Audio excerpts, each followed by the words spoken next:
غوث پاک گزرے تو اس نے آواز دی، کہنے بابا جی بات سننا. تو بابا جی کہنے لگے پتر بتاؤ. غوث پاک مسجد کے امام کو نہیں آپ آواز دے سکتے، وہ کہے گا گستاخ ہیں سارے، میری طرح کے بندے اڑ جاتے. آواز دی بابا جی سننا. تو غوث پاک پتر بتاؤ. کہنے لگا حضور میں نا یہ 1 دینار گھر سے لے کے آیا تھا مٹھائی کھانے کے لیے، اب میری ہے باری، اگر میں بازار چلا گیا نا تو میری باری نکل جائے گی، ذرا دوڑ کے جا کے مجھے مٹھائی نہیں لا دیتے. کس کو کہہ رہا ہے؟ اللہ آپ کو جزائے خیر عطا. تھوڑی نہیں گل کی تھی میں، تھوڑی نہیں، غوث پاک کی. ذرا دوڑ کے جاؤ مجھے 1 روپے کی مٹھائی نہیں لا دیتے. تو غوث پاک رضی اللہ تعالیٰ انہوں نے پیسے پکڑے، فرمایا پتر تو باری لے، میں لے کے آیا مٹھائی ابھی. غوث اعظم رضی اللہ تعالیٰ عنہ جانے لگے تو خادم کہنے لگے چھوڑے محلت میں، چپ کر، اس نے تجھے کہا کہ مجھے کہا. غوث پاک رضی اللہ تعالیٰ عنہ بازار چلے گئے. جب بس دکان پہ پہنچے تو وہاں بھی رش ہو گیا. حضور آپ کدھر؟ فرمایا میرے دوست نے مٹھائی لینے بھیجا، 100 روپے اور 2 مٹھائی. وہ مٹھائی لا کے دی غوث پاک نے اس بندے کو. تو ایک اور بچہ بولا، کہنے لگا حضور ہے پھر مینوں بھی لے آ دیا جی. غوث پاک دوڑ کے گئے، اس کے بھی مٹھائی لائے. وہ 3-4 بچوں کی مٹھائی غوث اعظم جاتے آتے وہاں شور ہو گیا، یہ کیا ہو رہا ہے؟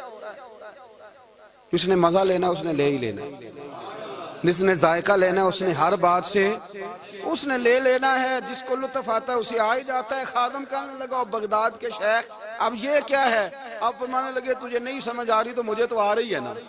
اس نے کہا حضرت جی وہ کیا؟ فرمانے لگے سمجھ اس بات کو کہ سفید داڑھی والے بھی حاجتیں لے کے عبد القادر کے پاس آتے ہیں، اور 8-8 سال کے بچے بھی عبد القادر جیلانی کے پاس آتے. یہ سمجھ لے، سمجھ آ رہی ہے تو آ جائے، نہیں آتی تو نہ آئے. سفید داڑھی والا بھی ادھر ہی رجوع کرتا ہے اور 8 سال کا بچہ بھی. تو فرمایا مجھے تو مزہ آ رہا ہے اس بات کا بھی. انہوں نے کسی اور کو تو آواز نہیں نہ دی، کسی اور کو انہیں سمجھ آئی کہ اگر ہمارا مسئلہ حل کرے گا تو عبد القادر جیلانی کرے گا. تو فرمایا مجھے تو اس کا بھی مزہ ہی آ رہا ہے، سرور ہی آ رہا ہے. حضور غوث پاک سے کسی نے کہا اتنا مرتبہ کیسے پایا؟ فرمایا درست العلم حتی صرت قطبہ. کچھ نہیں کیا، پہلے نبی پاک کا دین پڑھا ہے پھر پڑھایا ہے، اللہ نے مجھے کتب بنا دیا. اور لوگوں نے کہا حضرت صاحب یہ روحانیت یہ اندر کی یہ کیسے ملتی ہے؟ فرمایا 2 کام کرنا، اپنا اخلاق نہ کبھی بگڑنے دینا. اپنا اخلاق، سامنے والا کیا ہے وہ جانے، اس کا کام جانے. تم کیا ہو؟ تم نے اپنا اخلاق کبھی بگڑنے. اور دوسرا حضور غوث پاک رضی اللہ تعالیٰ عنہ فرمانے لگے اللہ سب سے زیادہ راضی اس وقت ہوتا ہے جب کوئی کسی بھوکے کو روٹی کھلاتا ہے.